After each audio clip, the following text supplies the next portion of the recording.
Che Guevara n'est pas de ceux qui meurent parce qu'il restera vivant dans le cœur de chaque révolutionnaire. Le 9 octobre 1967, on apprend que Che Guevara, le plus célèbre compagnon de Fidel Castro, a été tué dans la forêt bolivienne.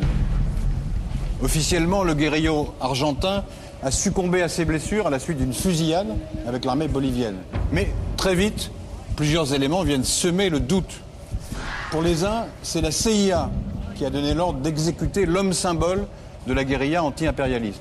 Et pour les autres, le Che avait fini par gêner l'Union soviétique et le régime cubain et il a été abandonné ou trahi. Alors, pourquoi et comment a-t-on tué Che Guevara? Nous allons enquêter maintenant ensemble.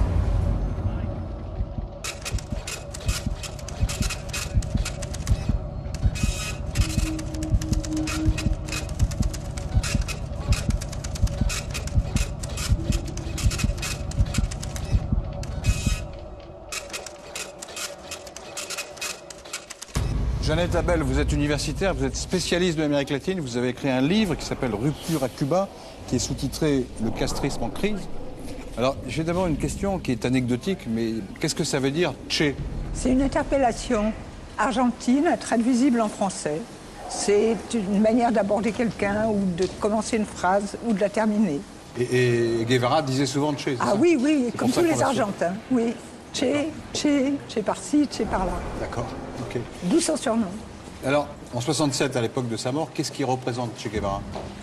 Il représente, je dirais, trois choses essentielles. D'une part, l'internationalisme, c'est un Argentin.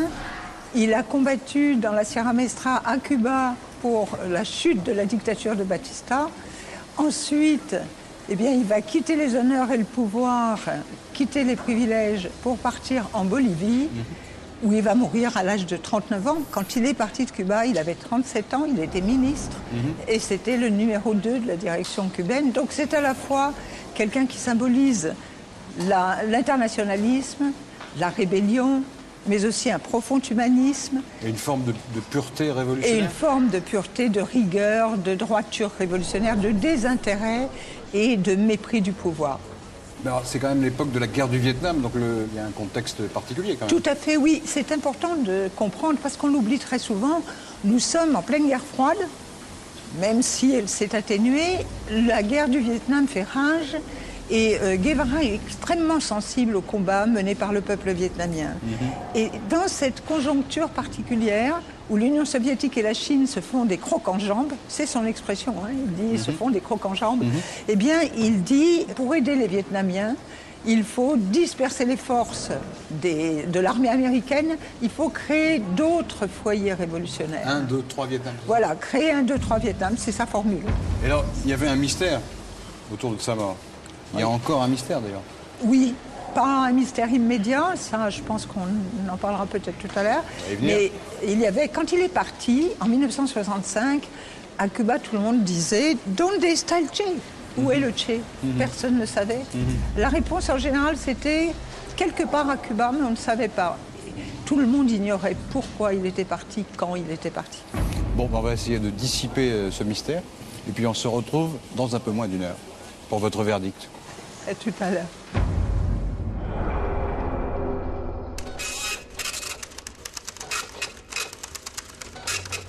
Peggy, revenons au 9 octobre 1967. Après des années de combat, Che Guevara est capturé en Bolivie et on annonce sa mort au monde entier.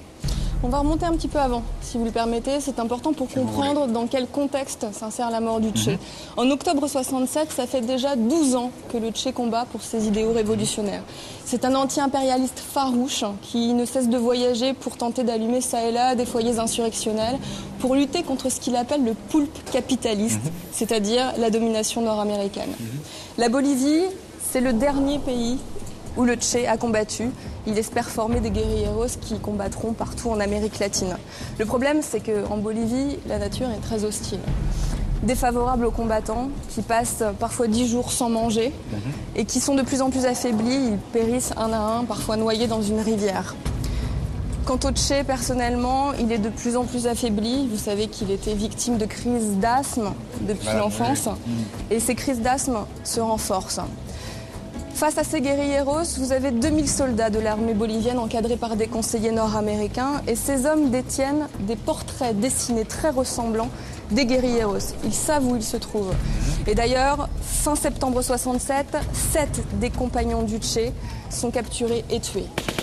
Début octobre, le Che se met en tête de gagner la gorge du Churro, un lieu maudit d'après les autochtones, car on raconte que la montagne avalerait les promeneurs perdus. Une légende, oui. Et le Che a cette phrase prophétique à l'un de ses guérilleros, « Je ne sais pas pourquoi, mais je pense que nous sommes arrivés au dernier combat. » Effectivement, très rapidement, les hommes de Guevara sont encerclés par 2 compagnies de bérets verts et de rangers boliviens. Le combat dure toute la journée. Le Che finit par être blessé à la jambe. Son fusil s'est enrayé, donc il ne peut pas s'en servir. Il sort une autre arme, elle non plus ne fonctionne pas. Et il passe à 2 doigts de la mort lorsqu'il décline son identité, enfin, au soldat qui le tient en joue. Court répit, puisque le prisonnier Guevara doit claudiquer jusqu'au petit village de la Higuera, dans cette école où il va être enfermé. Et le 9 octobre 1967, sa mort est officielle. Il avait 39 ans. Oui, mais alors qu'est-ce qui s'est passé entre l'arrestation et la mort? Alors à l'époque, les versions divergent. La version donnée par les autorités boliviennes et en particulier par le sergent Mario Terán, c'est que le Che serait mort le 8 et non pas le 9. Le 8 octobre, suite à ses blessures dues au combat.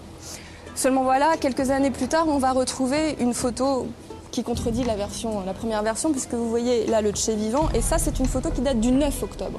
Là il est encadré par des militaires boliviens et par un agent de la CIA. Donc c'est la dernière photo du Che vivant et c'est le 9 octobre. D'accord. Mais alors il est mort le 9 octobre ou pas alors? Il est mort le 9 octobre, le tout c'est de savoir comment. Donc je continue, son cadavre est ligoté sur le patin d'un hélicoptère, direction Valle Grande, toujours en Bolivie, pour un ultime voyage. La dépouille arrive dans l'après-midi. On le met, on met Che Guevara sur le lavoir d'une buanderie de l'hôpital San Juan de Dios. Vous le voyez là, les yeux ouverts, le torse nu, christique, pourrait-on dire, avec 2 perforations sur le thorax, dont une près du cœur. La nouvelle fait évidemment le tour du monde. Elle fait la une des journaux pendant des semaines, pendant des mois. Je vous en montre quelques-uns. Voilà par exemple. Oui. François, le corps de Che Guevara montré par les Boliviens. La photo qui correspond à ce qu'on a vu. Voilà. La mort de Che Guevara est confirmée à La Havane. Ouais. Et dans l'humanité, la disparition de Che Guevara. Ça, c'est le 12 octobre, donc on en parle pendant plusieurs jours. Une conférence de presse est organisée par Alfredo Ovando Candia, commandant en chef des forces armées boliviennes.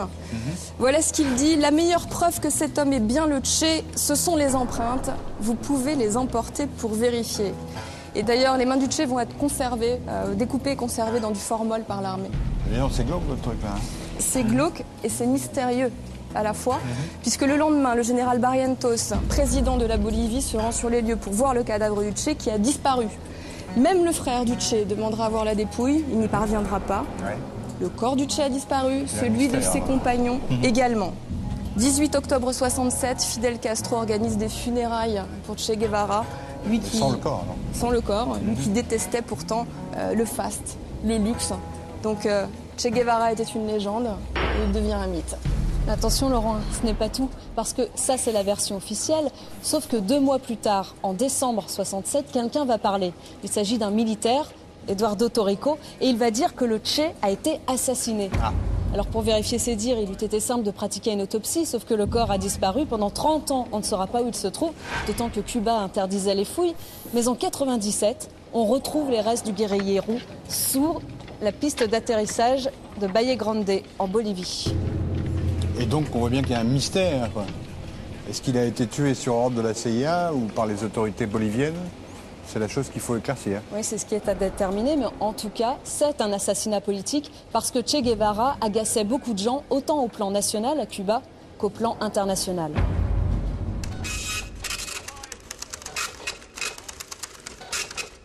Corinne, le destin du Che s'explique par sa personnalité.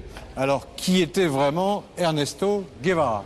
En fait, ce qui est vraiment stupéfiant, c'est que de son vivant, Guevara était déjà un mythe. L'exemple même du révolutionnaire exalté, sans compromis, sans compromission, qui rêvait de l'avènement d'un homme nouveau débarrassé des impératifs matériels. Non mais attendez, ça c'est la vision idyllique, hyper romantique du Che Guevara que l'on retrouve partout. Pas seulement comme cette photo là-bas que l'on voit au mur, qui est dans toutes les chambres d'adolescents, mais y compris aussi dans les biographies qui sont la plupart du temps de simple hagiographie. Bon, attendez. Poursuivons. D'abord, quelle est l'origine de son engagement? En tout cas, c'est un engagement très précoce. Alors, Ernesto Guevara de la Serna naît en juin 28 en Argentine. C'est un mélange de sang irlandais, basque, espagnol. Et sa mère, Celia, est issue d'une grande famille de propriétaires terriens. Elle est aussi féministe avant l'heure. Le petit Ernesto souffre d'asthme, ça pouvait être dangereux à l'époque. Du coup, il dévore la vie, il fait énormément de sport, du rugby, et il se nourrit aussi des livres d'aventure de Jack London et Jules Verne, qu'il lit en français, qui feront de lui un grand aventurier. Et il va entreprendre des études de médecine. Exact, en 48, il rentre à l'université de Buenos Aires, mais sa vraie passion reste les voyages. Et il n'hésite pas à parcourir, regardez, 4500 km avec son vélo à moteur et sa chambre à air en bandoulière pour rejoindre un ami qui s'était engagé dans une léproserie au Pérou. Il rentre ensuite pour suivre ses études quand même en Argentine, mais c'est pour mieux repartir 3 ans plus tard. Et là, Guevara va sillonner toute l'Amérique latine. Puis il reviendra pour obtenir enfin son diplôme. À 25 ans, il sera docteur en médecine. Est-ce qu'il est déjà communiste à ce moment-là? Non, pas du tout, parce que de toute façon, il ne s'est jamais affilié à aucun parti. Il voulait simplement débarrasser les pays pauvres du joug impérialiste américain. Et sa conscience politique va encore s'aiguiser au Guatemala avec la femme qu'il va rencontrer, Hilda Gadea Acosta, qui va devenir sa première épouse. C'est une militante péruvienne exilée. Et ils vont assister tous les deux médusés au renversement du régime progressiste de Jacob Arbenz par Castillo Armas, qui a été soutenu et financé par la CIA. Et cela va encore augmenter la haine des États-Unis de Che Guevara. Mais alors quand est-ce qu'il a rencontré Castro? Les deux hommes se sont rencontrés à Mexico en 1955. Castro a alors 27 ans, il est avocat, chef des Cubains exilés. Et leur rencontre dure plus de 10 heures. C'est dire l'impact. Ensuite, ils embarquent en 1956 tous les deux à bord d'un navire en direction des côtes cubaines. Ils sont 80 à bord, mais ils vont être décimés. Ils ne seront plus que 12 à se réfugier dans la montagne cubaine. Et là, les Barbudos, comme on va les appeler, les barbus, vont lancer leur guérilla contre la dictature de Batista. Et au fur et à mesure, il y a aussi des paysans qui vont venir grossir les rangs. Oui, mais comment est-ce que Castro considère le Che? Avec respect énormément, parce qu'il en fait le premier commandant de son armée rebelle. En témoigne d'ailleurs, vous savez, la petite étoile qu'il arborait fièrement sur son béret.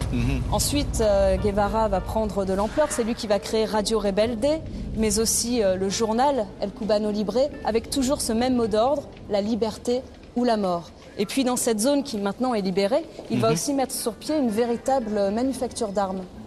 Et ce petit groupe de Barbudos, comme on dit, va renverser le dictateur Batista. Exact. Parce qu'en fait, les 10 000 hommes de Batista ne parviendront pas à maîtriser les 300 Barbudos de Castro. Et d'ailleurs, en décembre 1958, ça c'est une reconstitution, les Barbudos vont attaquer le train blindé de Batista, qui était un peu considéré comme l'arme ultime. C'était à Santa Clara. C'est une victoire. Les soldats cubains se rendent. Batista est contraint à l'exil. Et Castro et Guevara sont vraiment accueillis comme des héros à la Havane. Alors là, Castro n'oublie pas évidemment son frère d'armes. Il en fait un citoyen cubain et il le nomme gouverneur militaire. Et ensuite, comment est-ce qu'il va continuer sa carrière politique? Ensuite, il va mettre sur pied une vaste réforme agraire. Il va interdire les propriétés de plus de 400 hectares, le reste étant transformé en coopérative. Puis, il deviendra aussi le responsable de la Banque nationale cubaine. Et regardez, cet homme qui détestait l'argent, par dérision, va même apposer son surnom, le Che, sur les billets de banque. C'est un billet signé Che. Voilà. Bon, il poursuit sa carrière, il devient ministre de l'Industrie et il a vraiment à cœur de rendre Cuba indépendante industriellement. Et c'est pour ça qu'il prône par exemple le travail volontaire et le dimanche, il donne l'exemple. Alors on peut le voir régulièrement aider sur les chantiers de construction de logements ou alors couper la canne à sucre ou bien même porter les sacs de canne à sucre. Il ne se ménage pas. Enfin, Corinne, personne ne doute ni de sa sincérité ni de sa bonne volonté. Et puisque vous nous montrez des images d'agriculture, Che Guevara, il commettait des erreurs, il était déconnecté des réalités, il prenait la diversification des cultures à Cuba. au lieu de miser précisément sur la force de Cuba qui était la canne à sucre. Et puis pour l'industrie, c'est la même chose. Il aimerait bien développer l'industrie de Cuba, sauf que les usines qui sont livrées clé en main par les amis soviétiques, de toute façon, sont obsolètes avant même d'avoir commencé à tourner. Il y a là une vraie contradiction, c'est-à-dire qu'il a des idéaux, il a des projets, il a des rêves, mais il n'a aucun moyen pour mener à bien cette politique-là. En tout cas, il va aller chercher des soutiens un peu partout. Alors évidemment, il va aller rencontrer les grands chefs communistes. Il a vu par exemple Nikita Khrouchtchev, évidemment, mais aussi Mao. Mais il va aussi rendre visite aux chefs des États non alignés, comme on les appelait, c'est-à-dire les pays qui n'ont pas choisi entre l'URSS et les États-Unis. Donc il a rencontré par exemple Nasser, le président égyptien, mais aussi Nehru, le président indien, ou bien Tito, le yougoslave. Et partout, il multiplie les discours très anti-américains. Ça, c'est normal, mais il fait aussi de plus en plus des discours très critiques à l'égard de l'URSS, dont il dénonce les échecs patents. Évidemment, cela dérange un petit peu Castro, qui a peur d'un retour de bâton de la part de la Russie, et c'est pourquoi il éloigne Che Guevara de Cuba. D'accord, mais enfin, il l'envoie comme ambassadeur de la révolution à l'étranger, c'est pas vraiment une punition. Enfin, Laurent, vous savez bien que certaines promotions, soi-disant, sont des sanctions destinées à éloigner les personnalités qui deviennent gênantes. Et Corinne vient de le dire, en fait, concernant Castro et Guevara, c'est assez simple. Castro prône, lui, un rapprochement avec l'URSS. Finalement, Cuba va devenir une sorte de pays satellite, de pays frère de l'Union soviétique.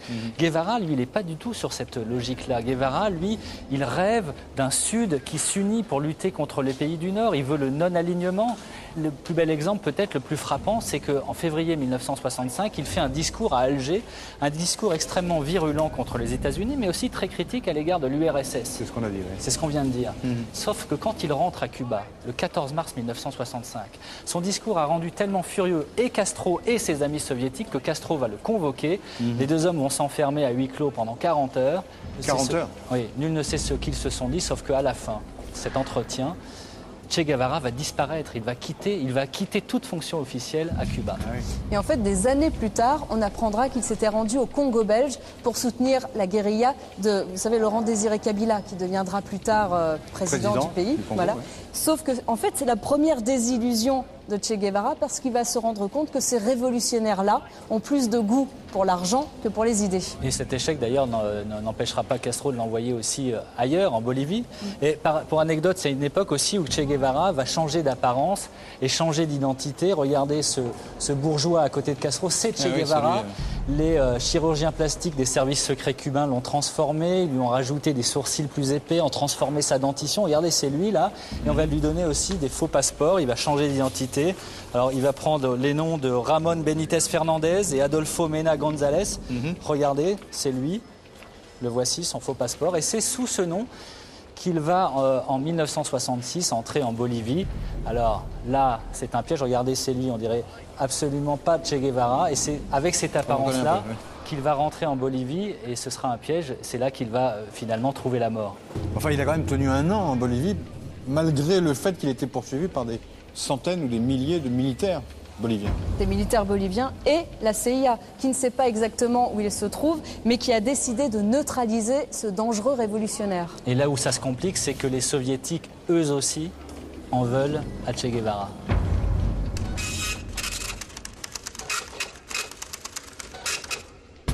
Eric, pour comprendre quels sont les ennemis du Che, il faut se replonger dans le contexte de l'époque. C'est une époque particulièrement trouble, c'est la guerre froide, le monde est alors bipolaire, les États-Unis contre l'URSS. Et on peut dire que par sa révolution, Cuba va franchement passer d'un camp à l'autre, et tout cela dans la banlieue de l'Amérique, j'allais dire, à 150 km des côtes de Floride. Pourtant, jusqu'à présent, jusqu'alors, tout allait pour le mieux pour l'Amérique à Cuba. On peut même dire que les Américains avaient transformé l'île de Cuba en annexe de l'Amérique.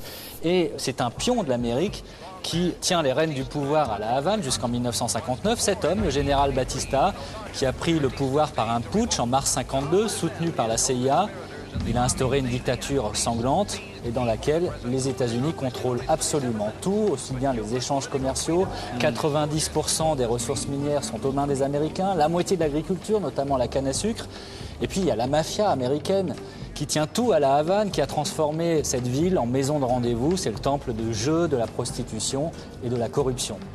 Mais en 1959, on peut dire qu'il y a une menace qui va se rapprocher, une menace barbus.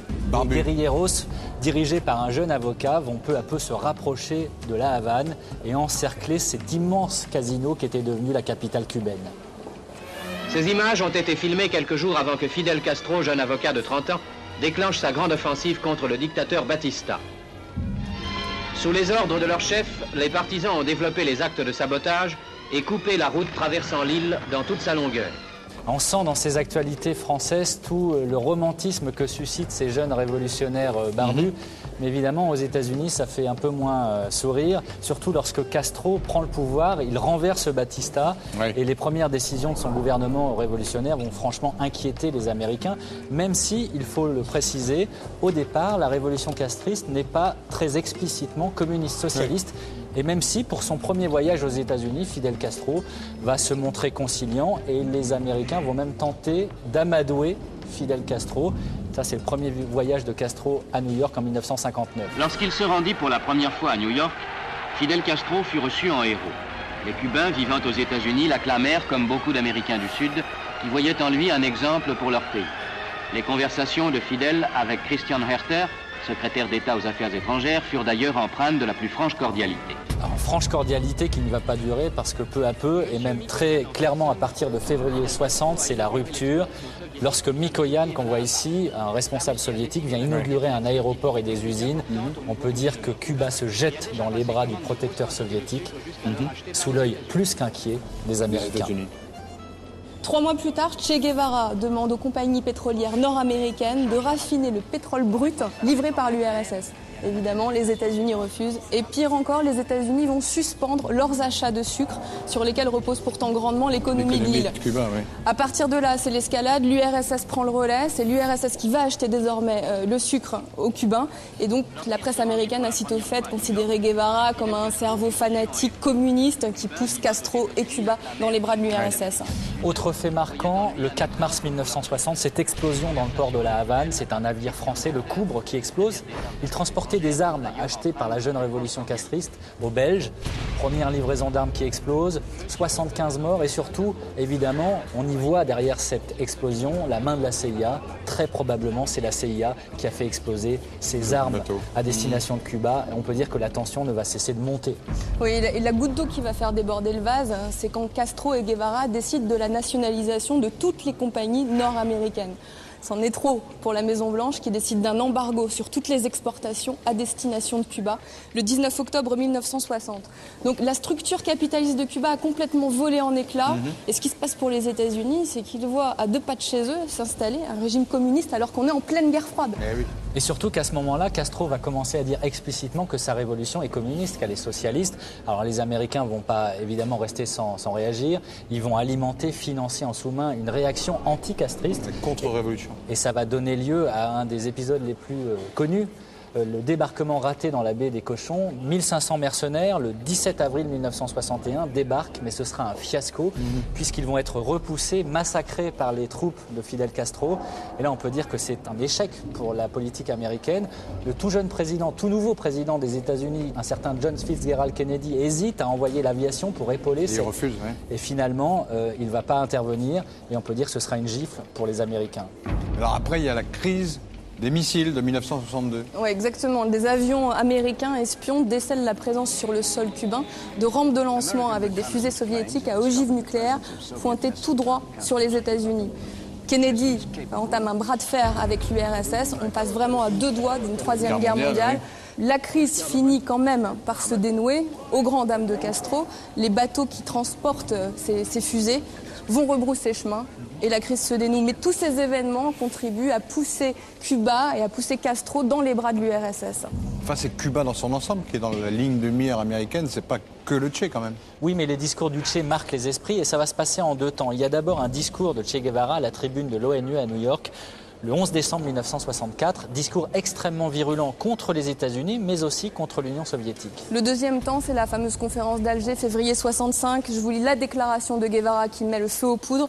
Les pays socialistes, sous-entendu l'URSS, ont le devoir moral de liquider leur complicité tacite avec les pays exploiteurs de l'Ouest, sous-entendu les États-Unis. Et on comprend pourquoi Castro, une semaine après, reçoit une lettre de Khrouchtchev lui demandant instamment d'arrêter les provocations anti-URSS. Et enfin, dernier point qui paraît surprenant, c'est que Fidel Castro n'a cessé de jouer double jeu avec Che Guevara, il n'a cessé de l'instrumentaliser, à tel point que Che Guevara en est mort.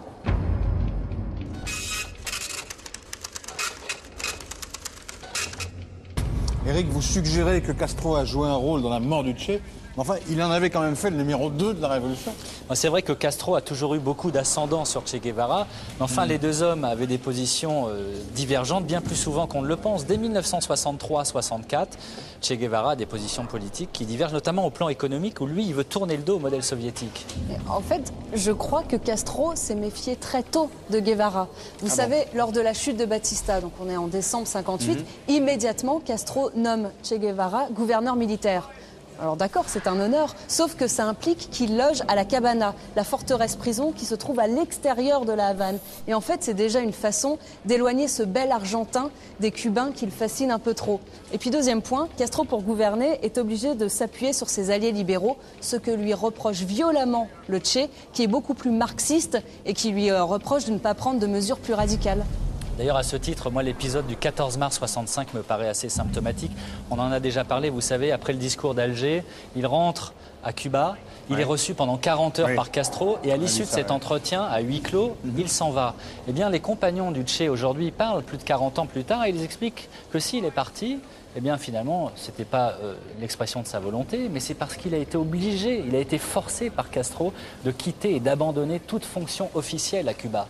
Parce qu'il y a un détail révélateur. Quand Che Guevara se trouvait au Congo belge, vous savez, pour soutenir la révolution de Laurent-Désiré Kabila, eh bien, Castro a rendu publique une lettre dans laquelle Guevara dit qu'il renonce à sa citoyenneté cubaine et qu'il renonce aussi à toutes ses fonctions parce que, dit-il, la révolution l'appelle ailleurs. Si c'était vrai, où est le problème? Le problème, c'est que Guevara avait émis l'idée que cette lettre soit publiée après sa mort, comme une sorte de testament politique. Mais si on la rend publique avant sa mort, pour le coup, ça signe sa mort politique. Il s'est retiré de la scène. Exactement, il ne peut plus avoir aucune fonction après cette lettre. Et Guevara dira qu'il a immédiatement ressenti sur le terrain les effets néfastes de cette lettre. Donc je vous dis ce que Guevara en dit. La lettre a fait que les camarades ont vu en moi un étranger en contact avec les Cubains. À l'époque, celui qui arrivait, et à présent, celui qui partait. La lettre m'a séparé des combattants. C'est assez clair. Et donc vous sous-entendez que Castro a instrumentalisé le Che? Une petite anecdote. Un jour, un compagnon dit à Fidel Castro, « Le Che est un homme parfait. » Et Castro répond, « Presque parfait. Il lui manque la ruse. » Et la ruse, on peut dire que Fidel Castro, au contraire, l'a bien utilisée contre Guevara. Comment ?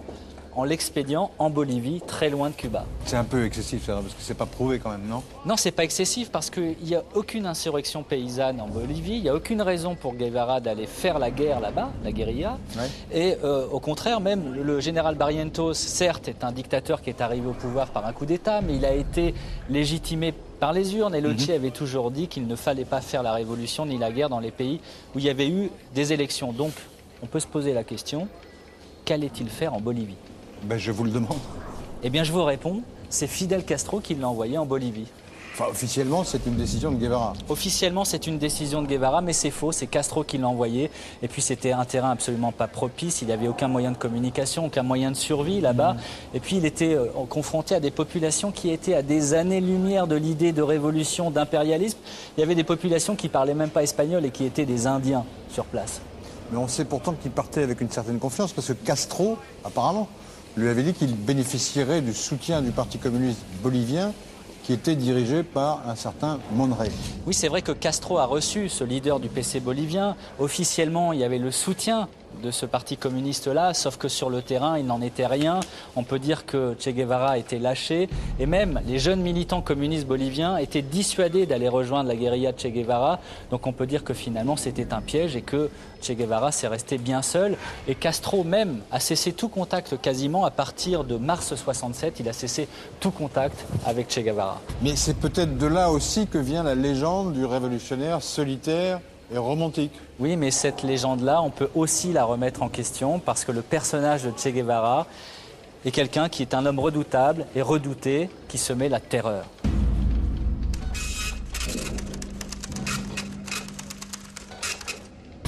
Peggy et Eric, vous avez décidé d'écorner la légende, ou de la corriger en tout cas, Et vous dites que le Che était un homme impitoyable, donc ça mérite explication. Il suffit de lire ses écrits tout au long de sa vie, la tenue des journaux, pour se rendre compte que le Che était un homme radical. Et l'événement, le premier événement qui explique cette attitude, ça remonte à loin, en 1954 au Guatemala. Le Che assiste à un coup d'État soutenu par la CIA pour renverser le colonel Arbenz. Et selon lui, cet échec est imputable au fait que la population n'était pas armée. Il gardera ça toute sa vie en tête et c'est pour ça qu'il n'hésitera jamais à employer les armes et qu'il se montrera impitoyable. Et d'ailleurs, une fois que la révolution prend le pouvoir à La Havane, le Che devient, entre autres titres, gouverneur de la prison de la Cabaña à La Havane. Et c'est un gouverneur qui sera tout sauf administratif et absent. Il va superviser personnellement les exécutions ordonnées par la justice révolutionnaire. L'une des premières sera l'exécution d'un petit paysan qui avait dénoncé les guérilleros dans la Sierra Maestra avant la révolution à la police de Batista.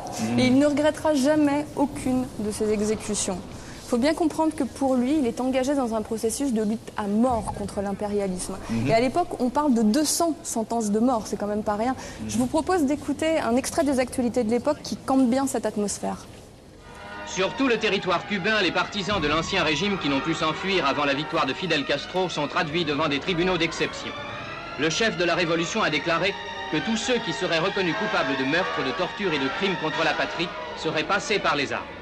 Déjà, à La Havane, à San Cristobal, à Santa Clara, 200 accusés ont dû se défendre eux-mêmes. Aussitôt le jugement prononcé, et ce fut 200 fois la peine de mort, les condamnés ont été conduits devant le peloton d'exécution. En apprenant l'émotion que les premières condamnations avaient provoquée à l'étranger, Fidel Castro a affirmé qu'il était prêt à combattre l'opinion mondiale pour que justice soit faite.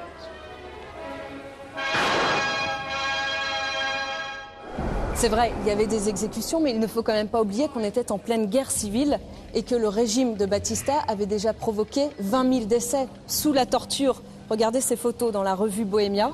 Le nombre de victimes est impressionnant et leur état tout autant. Donc en fait, le Che a malmené des gens, ça je ne le conteste pas, mais eux-mêmes étaient des tortionnaires. Bon d'accord, c'est la guerre civile, mais enfin ce qui est troublant, c'est l'attitude de Guevara.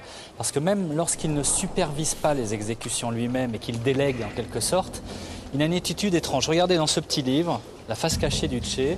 C'est assez récent, 2007 je crois, signé Jacobo Machover, et c'est fondé notamment sur des témoignages de proches compagnons de Che Guevara, notamment un certain Benigno qui est réfugié en France depuis 1996, et puis 30 ans après il parle. Mais il raconte que lorsqu'il déléguait ses exécutions, le Che aimait régulièrement venir y assister. Il montait sur un petit muret qui surplombait la scène, il allumait un cigare et il s'allongeait pour regarder les hommes mourir. Ce Benigno raconte que finalement, s'il suivait Guevara, c'était certes pour des motifs révolutionnaires, mais aussi parce qu'il avait peur de Guevara. C'était pas du respect, c'était de la crainte. Enfin, seul Machover affirme ce genre de choses quand même. Enfin, le Che était radical, vous pouvez pas le nier. J'ai sous les yeux une citation de lui à l'Assemblée générale des Nations unies de New York le 11 décembre 1964. Je vous lis, c'est signé Guevara. Oui. Nous avons fusillé, nous fusillons et nous continuerons de fusiller tant qu'il le faudra. Notre lutte est une lutte à mort. C'est clair, non? Non mais attendez, parce que là vous présentez le méchant Che contre le gentil Castro. C'est un peu simpliste, non? Il faut quand même pas oublier que pas plus tard qu'en 1989, Castro a fait fusiller cet homme, le général Ochoa, qui était à la tête des Cubains engagés en Angola, simplement parce qu'Ochoa lui faisait de l'ombre. Il ne faut pas l'oublier, ça, Fidel Castro, c'est quand même ça. Ouais, et alors? Heureusement finalement qu'il n'était que numéro 2 de la révolution cubaine et pas numéro 1, parce qu'avec lui on aurait eu le droit à la Troisième Guerre mondiale. En 1962, vous vous souvenez, au moment de la crise des missiles, lorsque les soviétiques installent des têtes nucléaires sur le sol cubain pointé vers les États-Unis, donc le grand bras de fer qu'il y a eu à ce moment-là, Che Guevara, il avait des déclarations irresponsables. Il disait, dommage que ces missiles ne soient pas vraiment cubains mais russes, parce que moi je les aurais envoyés à titre préventif. Il a vraiment dit ça? Il dit ces déclarations à l'époque, alors officiel, il n'était pas en charge de les envoyer, mais il disait, moi, s'il tenait qu'à moi, je les enverrais.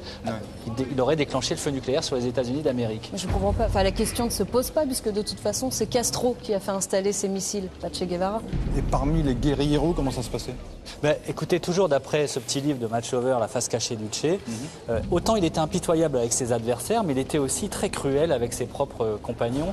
Et même en Bolivie, sur la fin, alors qu'il était un peu isolé, qu'il n'y avait plus grand monde autour de lui, il était très cruel, il était impitoyable. Les succès militaires étaient rares, et bien pourtant, même si ses troupes avaient le malheur de perdre par exemple leur ration alimentaire, Eh bien, le Che se vengeait, il est privé de nourriture pendant plusieurs jours. Voilà qui montre un Che Guevara quand même pas tout à fait conforme au mythe qu'on a l'habitude de décrire. En fait, si on se résume, le Che avait contre lui l'armée bolivienne, l'Union soviétique, et Castro ne lui donnait plus le soutien qu'il aurait dû lui donner. Mais on ne peut pas examiner les circonstances de la mort du Che sans parler d'une affaire très importante. C'est l'affaire Régis Debray.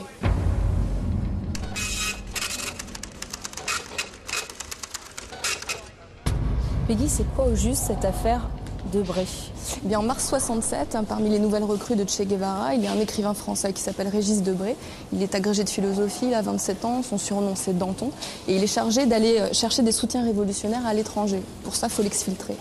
Mais le 19 avril 1967, Debray et un certain Ciro Bustos, un guérillero argentin, sont capturés. Ciro Bustos, il est extrêmement doué en dessin et il a en sa possession des portraits très ressemblants des guérilleros. Ces dessins sont déterminants parce qu'ils vont permettre précisément d'identifier parmi les guérilleros la présence de Che Guevara. Et il ne reste qu'une confirmation à attendre. Mais qui donne cette confirmation alors? Et bien justement, Régis Debray lui-même qui va expliquer, lorsqu'il est interrogé, qu'il est venu pour interviewer Che Guevara. Je vais vous citer une déclaration de l'agent de la CIA, Félix Rodriguez, ce type qu'on voit sur la photo, la dernière photo vivante du Che. Il va dire « Il y avait une forte tendance au sein de la CIA pour croire que Che Guevara était mort en Afrique. Mais lorsque Debray et Ciro Bustos furent appréhendés, la CIA comprit que Debray n'était pas là pour une guérilla quelconque. Sous-entendu, il était là parce que Che Guevara était là lui aussi, donc sa simple présence suffisait à attester la présence de Guevara. » Le détail des déclarations de Debray, on les trouve dans ce livre, La guérilla Immolada, de Gary Prado. Alors dans son journal, le Che d'ailleurs décrit Régis Debray comme étant le Français qui parle trop. Mais ce qu'il faut tout de suite préciser, c'est que Régis Debray a toujours démenti avec la plus grande force les accusations portées contre lui. D'ailleurs, selon plusieurs auteurs, ce n'est pas lui qui a parlé, ce n'est pas lui qui a trahi, mais c'est Ciro Bustos, l'auteur des dessins, qui a été interrogé par l'armée bolivienne et qui a commencé à tout raconter, à faire précisément ses dessins. Et ensuite, Debray a été interrogé et face à l'évidence, il a été obligé de reconnaître qu'il était là pour tenter d'interviewer Che Guevara. Donc on ne peut pas dire que c'est lui qui a parlé, mais que plutôt il n'a pu que confirmer ce que l'autre avait dit auparavant. Donc en fait, il parle une fois qu'il sait que les informations qu'il va donner n'auront plus d'incidence, c'est ça? Il parle, c'est-à-dire que ces documents semblent accablants, mais la réalité, c'est qu'effectivement, il n'a que confirmé quelque chose que tout le monde savait déjà au sein de l'armée bolivienne. Mais surtout, ce que Debray explique par la suite, c'est que les rumeurs sur sa trahison viendront parce qu'ensuite, il va rompre avec le régime castriste. Et donc, probablement qu'à la Havane, on a commencé à dire que c'était lui le traître. D'accord, mais en Bolivie, il a été jugé pour avoir participé à la guérilla? Oui, il va être jugé comme guérilleros. Tenez, regardez, voici les archives de l'époque. À Camiri, Régis Debray, qui fut son ami et dont le procès se poursuit, a déclaré avoir sans succès demandé au Che d'être incorporé à la guérilla et a réclamé que le tribunal militaire le considère comme co-responsable des actes des guérilleros. Che Guevara, a-t-il dit, n'est pas de ceux qui meurent parce qu'il restera vivant dans le cœur de chaque révolutionnaire. Donc ce procès de Debray se déroule en novembre 1967 dans une ambiance houleuse. À l'extérieur, la foule réclame la mort pour Debray, la mort pour les guérilleros. 30 ans de prison sont requis contre lui. Finalement, à la suite d'un mouvement de protestation, de mobilisation internationale et la pression de la France aussi, il fera tout de même 4 ans de prison et sera libéré ensuite. Bon, alors, on a fait le point sur l'affaire Debray, mais il y a une chose que je voudrais qu'on précise, c'est qu'est-ce qui s'est vraiment passé le jour de la mort du Che.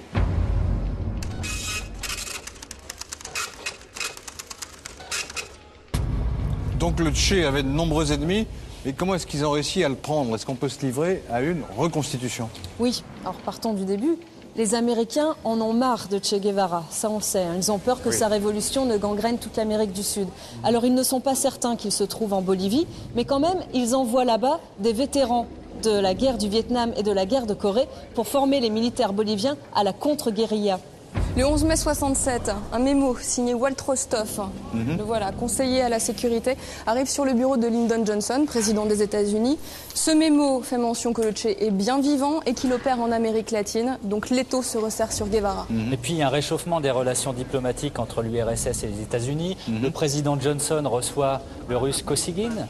Les deux hommes sourient, les deux hommes se parlent. Et peut-être ont-ils un intérêt commun. En tout cas, peu après cette rencontre, Kosygin va se rendre à Cuba en juin 67 et il se dit que la conversation qu'il aura avec Castro, au cours de cette conversation, il va prévenir Castro qu'il faut qu'il cesse tout soutien à Guevara, sinon il y aura des représailles. On peut dire que venant de l'URSS, c'est un avertissement qui est très clair. D'accord. Et le jour de la mort, comment ça se passe? Alors ça, c'est les plans de l'armée bolivienne dessinés par les militaires boliviens au moment de la capture. Ils encerclent les guérilleros. On voit ici les montagnes, les itinéraires des guérilleros et les militaires qui les encerclent. Voici une autre carte. Regardez, c'est les montagnes, la petite école dans laquelle Guevara a été capturé. Ouais. Donc l'armée a resserré son étau, l'a capturé, mais il faut savoir qu'en faire. Il faut attendre les ordres. Et les ordres, en quelque sorte, vont venir du ciel. Le matin du 9 octobre 67, on annonce l'arrivée d'un hélicoptère avec à bord un haut gradé de l'armée bolivienne, le général Amaya, accompagné d'un agent de la CIA, connu sous le nom de Félix Rodriguez, le voici. C'est celui qu'on voit là, oui. Félix Rodriguez est à côté du Che. Oui. De la dernière photo du Che vivant, c'est lui, Rodriguez, c'est un agent de la CIA qui a passé sa vie à traquer la subversion communiste en Amérique latine. Et Rodriguez raconte comment il eut à prendre sa décision de tuer le Che. Les consignes du sergent Saucedo, chargé de me transmettre les ordres des généraux Barrientos et Ovando, étaient 500-600. 500 était le nom de code pour l'identité du guerriero, 600 voulait dire exécution. D'accord. Et ensuite, ce sergent, Mario Terán, se propose pour l'exécution. Il dit que les consignes de Rodriguez étaient très claires. Il ne fallait surtout pas tirer sur le visage, mais bien en dessous de la poitrine pour que cela ressemble à des blessures de guerre. Alors ce jour-là, il est 13h20 et il tire. Mais alors donc c'est la CIA qui a tout organisé? Non. Mais si. Ah non, parce que reprenez encore ce mémo là, de la CIA à destination de Johnson.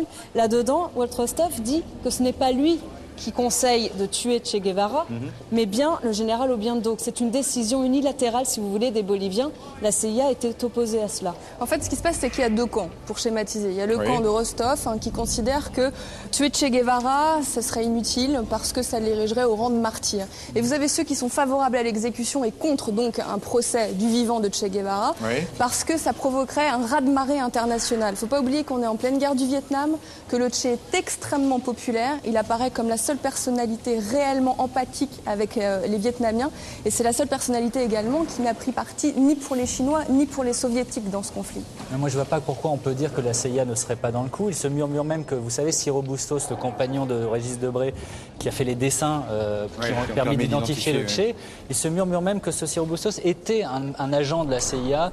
D'ailleurs, soit dit en passant, pour service rendu probablement, il a coulé une retraite paisible en vivant confortablement en Suède bien après. Donc c'est quand même pas très clair.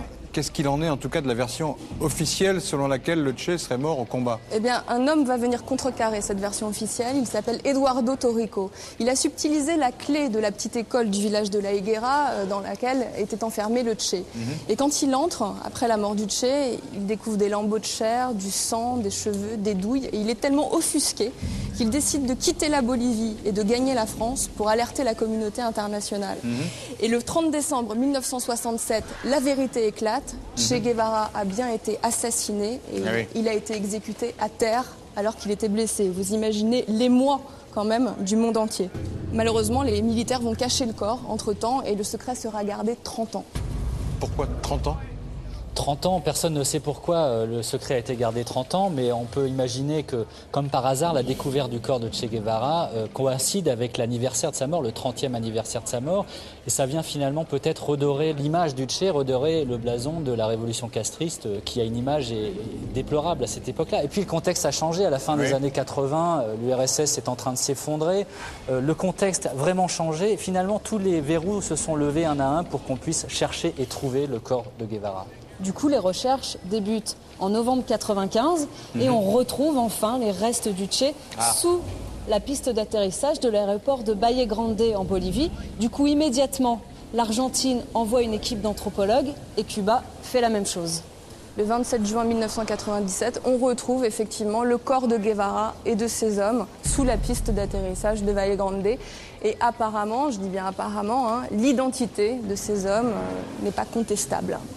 Con la información premote osteodontológica de quien en vida fuera el doctor Ernesto Guevara de la Serna, se observa absoluta coincidencia entre los mismos, siendo por lo tanto y en forma indubitable la identificación positiva. Il explique qu'on est certain de rien parce qu'il n'y a aucun test ADN qui a été effectué pour venir confirmer que c'était bel et bien le corps du Che. Donc il reste encore des zones d'ombre et donc c'est le moment de faire appel à notre historienne.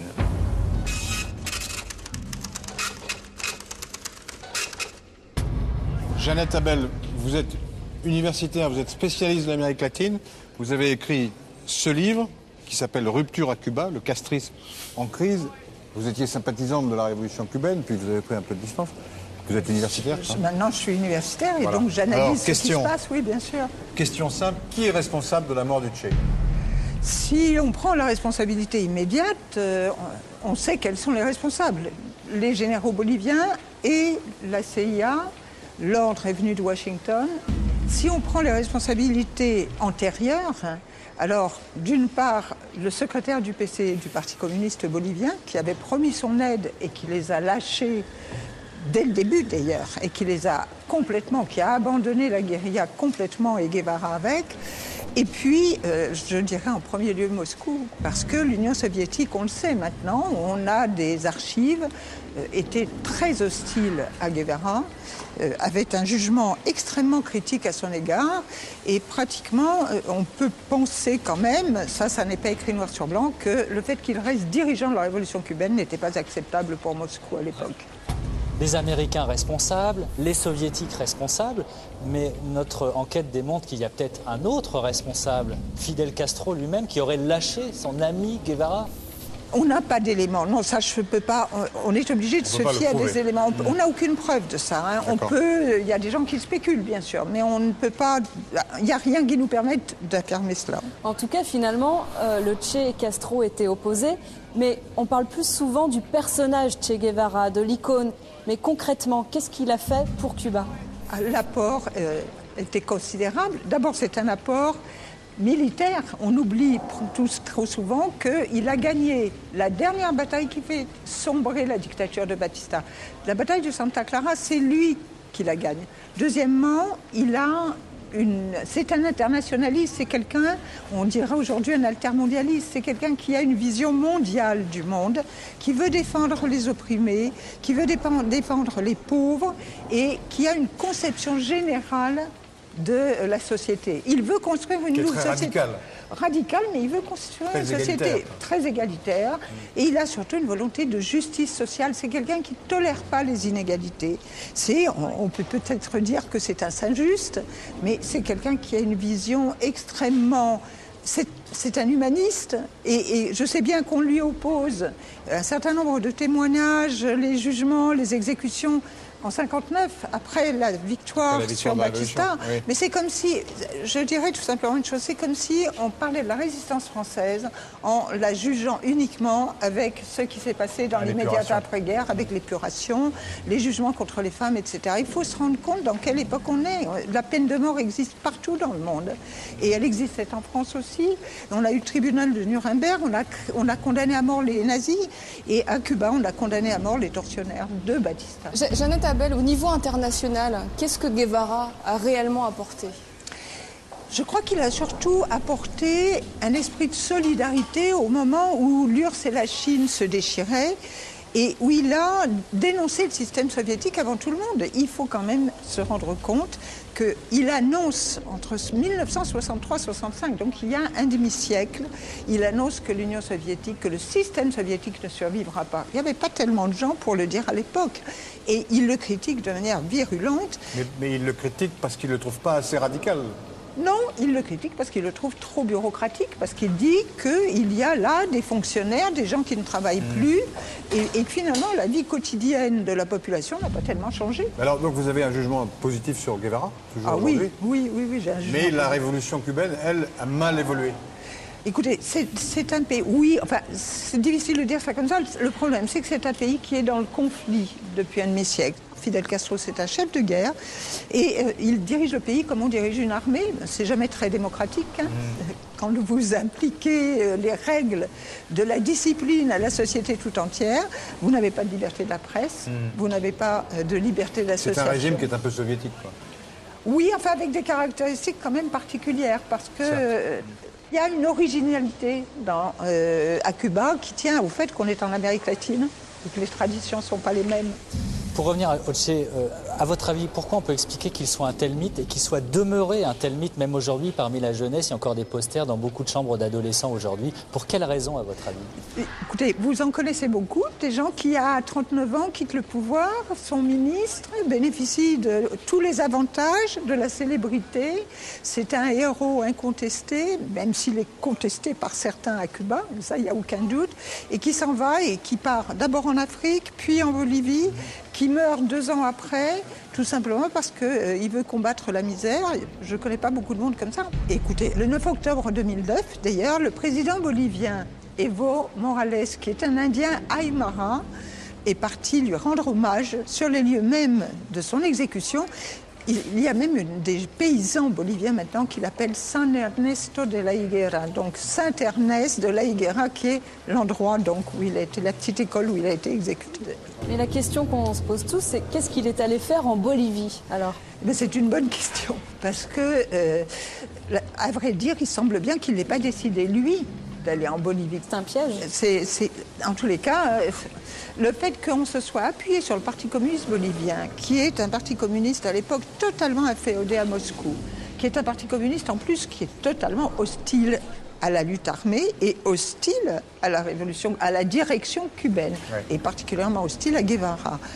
Le fait qu'on s'appuie sur lui, c'est quand même quelque chose d'étrange, et d'ailleurs il le lâche. Dernière question, est-ce que c'est bien le corps de Che Guevara qui a été retrouvé sous la piste d'atterrissage de Valle Grande? Je pense que oui, parce que je sais bien qu'il n'y a pas eu de test ADN, mais je ne vois pas bien quel serait l'intérêt de tricher, parce qu'il a des descendants, le Che. On sait maintenant qu'avec les tests ADN, on peut vérifier que si c'est lui ou si ce n'est pas lui, un jour ou l'autre, je pense que peut-être on le fera. Bien. Jeannette Abel, vous avez donné votre verdict. Merci de nous avoir accompagnés jusqu'ici. Voilà donc notre conclusion. Elle n'engage que les auteurs de cette émission, mais nous avons essayé de vous donner toutes les pièces de ce dossier. À vous de vous faire une opinion. Après tout, elle vaut bien la nôtre. Et à bientôt pour la résolution d'une autre énigme de l'histoire.